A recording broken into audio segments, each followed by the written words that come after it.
இன்னைக்கு கூட பத்திரம் பதிஞ்சிருக்கோம். அந்த இதுக்கு எந்த தடையும் கிடையாது, எதுவும் கிடையாது.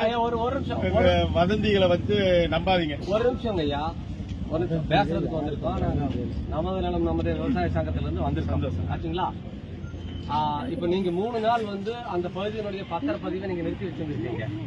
இல்ல, பதிவு நடந்துகிட்டு தான் இருக்கு. யாரோ தவறான தகவல் கொடுத்துருக்காங்க. அதுல பத்திரம் பதிவாகிட்டு இருக்கு. அது 1 2 வந்திருந்தாலும் பதிவாகி பாய்ஞ்சிருக்கோம். சார், நாங்க ஒரு 4 நாளைக்கு மூலம் கூட கேட்கறோம். நான் சொல்லியிருக்க மாட்டேன், நான் சொல்லல, பதிவு மாட்டேன்னு சொல்ல யாருமே சொல்லல. யாரோ தவறான நியூஸ் உங்களுக்கு கொடுத்துருக்காங்க. அதை வச்சு நீங்க இவ்வளவு தூரத்துக்கு உங்களுடைய வேலையில விட்டு வந்திருக்கு. நல்லபடியா ரெகுலரா இன்னைக்கு கூட பாத்துருக்கேன், பாத்துக்கோங்க. முதல்வர், மக்களுடன் முதல்வர் அன்னைக்கு கூட நீங்க சொல்லியிருக்காங்க, நிறுத்தி வைக்க சொல்லியிருக்காங்க, நீங்க சொல்லியிருக்கீங்க. நீங்க அதுக்கப்புறம் தான் நாங்க பிரச்சனை பண்றோம் அப்படிங்கிறதுக்காக தான் நீங்க எழுத்து வடிவுல நீங்க இன்னிலிருந்து பண்ற அப்படின்னு சொல்லியிருக்கீங்க. அதுக்கு முன்னாடி நீங்க முன்னாடி நிறுத்தி வச்சிருக்கீங்க. ஒரு நிமிஷம் இருங்க. இல்ல என்ன நினைச்சிருங்க, இருங்க ஒரு நிமிஷம். இல்ல அவர் ஏதோ பெரிய இது மாதிரி நினைச்சிருக்காரு. ஜாக்கிரதை. நீங்க பாட்டுக்கு போறாங்கிறீங்க. இல்ல இருங்க சார், ஒரு நிமிஷம்.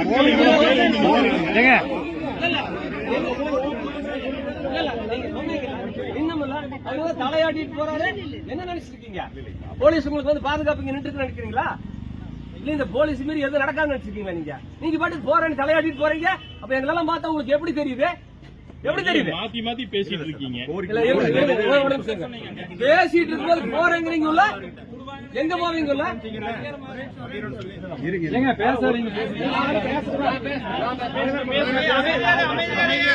இல்ல, நாங்க பேசிட்டு இருக்கும்போது நீங்க தலையாடி இப்படி சொல்லிட்டு போனோம்னா அதை அப்படியே கேட்டு இருக்கிறதுக்கு எங்களால பார்த்தா உங்களுக்கு அப்படி தெரியுதாக்கு? கேட்கறதுக்கு ஒழுக்கமா பதில் சொல்லுங்க. கம்ப்ளைண்ட் ரெடி பண்ணி வச்சிருக்கிறோம். இதே செல்வம் உங்க மேல எஃப்ஐஆர் போட்டு ரிமாண்ட் பண்ண ஞாபகம் வச்சுக்கோங்க. இல்லன்னா செல்வத்துக்கிட்ட தொங்கிட்டு இல்ல, ஆன்லைன்ல கம்ப்ளைண்ட் ரெஜிஸ்டர் பண்ணிட்டு நான் ஹைகோர்ட்ல டைரக்ஷன் வாங்கிட்டு வந்துருவேன். என்ன நினைச்சு பேசிட்டு இருக்கீங்க? உங்க பேர் என்ன முதல்ல சொல்லுங்க. செல்வம், ஒரு நிமிஷம். முதல்ல அவரு சரியா நடந்துக்கோங்க. பாருங்க, உங்களோட கடமை என்ன? அவரு இப்படி காட்டிட்டு இன்னைக்கோட பண்ணிருக்கா போறேன் அப்படின்னு போனா முதல்ல அவர் உள்ள போறேன்னு சொல்லக்கூடாது. நாங்க வேலையில்லாத திறமை நின்று இருக்கிறோமா?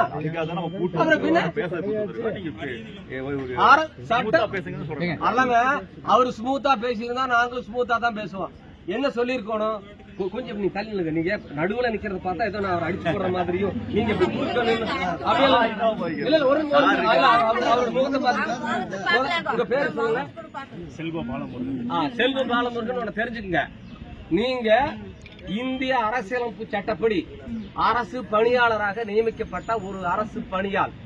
உங்களுக்கான ஊதியத்தை அரசு எங்களுடைய வரிப்பணத்திலிருந்து வழங்குகிறது. சட்டப்படியான ஆட்சி நடக்குது.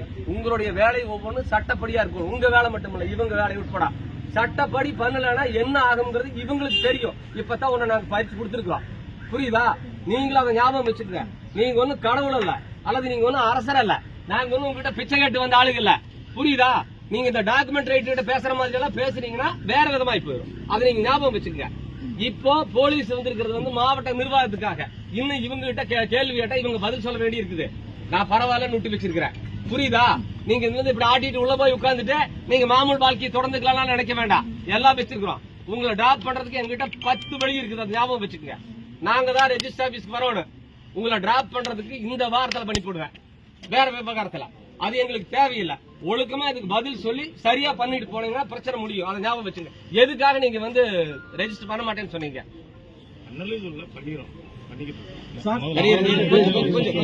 செல்வ, இது என்ன பதில் சொல்லுங்க. அவர் சொல்ற பதில் 3 நீங்களே இருந்தீங்க சார். உங்க ஒரு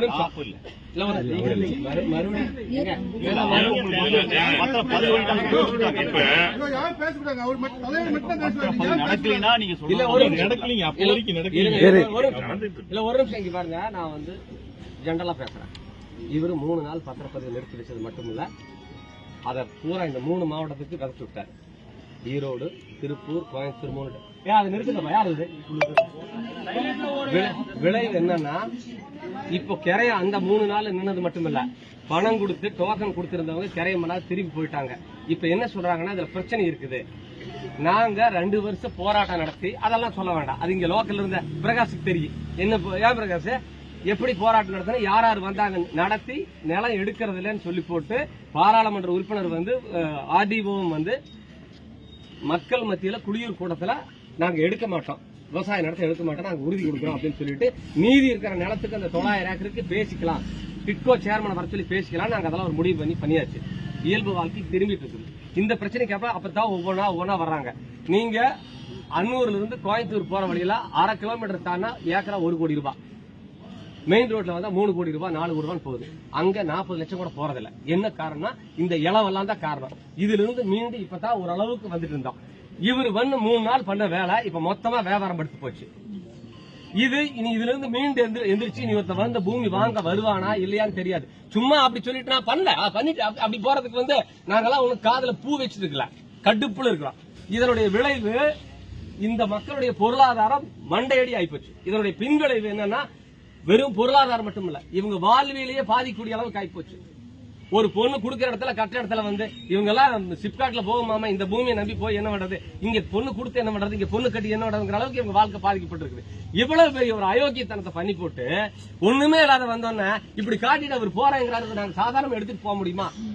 324 பிஎன்எஸ் 324 பழைய ஐபிசி 425 26 27 440 இந்த செக்ஷன்ல அவர் மேல நாங்க இப்ப கம்ப்ளைண்ட் கொடுக்குறோம். நீங்க எஃப்ஐஆர் போடணும். இந்த கூட்டம் அப்படியே அங்க ஸ்டேஷனுக்கு வரும். அவர் போகட்டும். நான் என்ன சொல்றேன், எதுக்கு பேசுறதுக்கு கூப்பிட்டேன்னு சொன்னேன். இதெல்லாம் பண்றதுக்கு வந்து இதெல்லாம் தேவையில்லை, நாங்கெல்லாம் அங்க வந்து உட்காந்து பண்ணிடலாம். நீங்க பண்ணலன்னு சொன்ன